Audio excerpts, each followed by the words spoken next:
Depuis quelques années, la marque milanaise SWM est revenue sur les devants de la scène grâce au géant chinois de la construction moto Shinrei. Non les filles, tranquille, hein. C'est que la moto qui est super dual. T'aimes pas notre super dual ? C'est comme ça, je m'en vais. T'as changé, Mehdi. Anna, attends, c'était bien notre duo.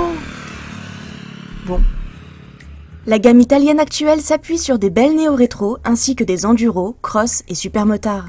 Dernière arrivée au sommet de cette famille, la Super Dual 650T est un trail à l'ancienne qui cache plutôt bien son jeu. Si votre compagne n'est pas d'accord pour que vous achetiez un super motard, cette Super Dual 650, c'est vraiment une très bonne excuse. C'est un super motard déguisé en aventurière. Parce qu'il y a ce moteur, ce monocylindre d'origine Husqvarna, qui est pas hyper puissant. On est à peu près à 55 chevaux. Mais il rappelle un petit peu la belle époque des supermotes pour son caractère. On a 3 premiers rapports assez courts. Une machine qui se lance bien aux alentours des 3000. Et sur les rapports supérieurs, lorsque vous la chatouillez vers les 5000 tours minute, là, ça part façon boulet de canon. Là on a une belle poussée. Et puis la sonorité qui va avec. Oh là là, moi j'adore. Bon, par contre il est un petit peu gourmand en carburant. Alors après, niveau position de conduite, c'est pas la plus reposante des aventurières. Avec cette selle un petit peu arrondie, c'est pas très agréable pour le fondement. Elle est un petit peu dure en plus cette assise. Du coup à deux, c'est pas génial non plus. Alors, la protection c'est moyen. La bulle monte pas très haut, elle est pas réglable. Ce qui fait qu'on s'en prend rapidement plein la quiche.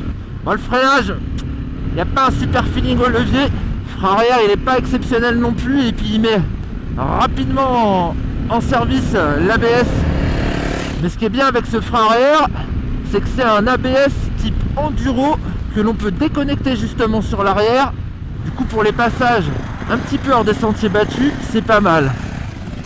Ah bon, t'as osé l'emmener en off-road, malgré sa jambe de 19 pouces et ses Metzeler Tourance ? Tu aurais dû attendre la version X de cette Super Dual 650, un prochain modèle qui sera équipé d'une roue avant de 21 pouces et de pneus à crampons. Bon, en même temps, vu ton rythme sur ces chemins, ça a l'air d'aller. Alors dans le tout-terrain, ce qui est déjà sympa, c'est la position de conduite. Parce que la selle est très fine. Du coup, on n'a pas les jambes vraiment écartées. Ce qui fait qu'on a une bonne maîtrise. On peut bien se coller au réservoir. Réservoir qui est bas, ça c'est bien. En revanche, le guidon lui aussi il est bas. J'avoue que là, dans ce contexte, j'aurais bien voulu avoir un guidon un petit peu plus haut. Mais bon, il y a un bon guidage de la roue avant. Alors, les suspensions, elles ont une bonne capacité d'amortissement. C'est assez souple en début de course. On trouve de la fermeté par la suite pour justement pas talonner. Alors c'est sûr que sur des gros sauts, elle n'est pas faite pour ça non plus. C'est pas un cross ni une vraie enduro. C'est une machine plutôt polyvalente. Mais je les trouve bien foutues, ces suspensions. Ah, c'est chouette. Ça donne chaud cette histoire. Bon ok, rafraîchis-toi. Tu l'as bien mérité. Oups, on n'a pas pu s'en empêcher. Je prends le relais pour donner une dernière information sur cette Super Dual 650T Euro 4, également disponible en version A2 pour les jeunes permis, qui comme les autres pourront s'octroyer ce trail un peu à part contre la somme de 7 890 € en prix de lancement, valise et anti-brouillard compris.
Alors, attends, parce que, en fait, là, t'es pas dans le bon sens. Si, je suis dans le bon sens. On va là-bas.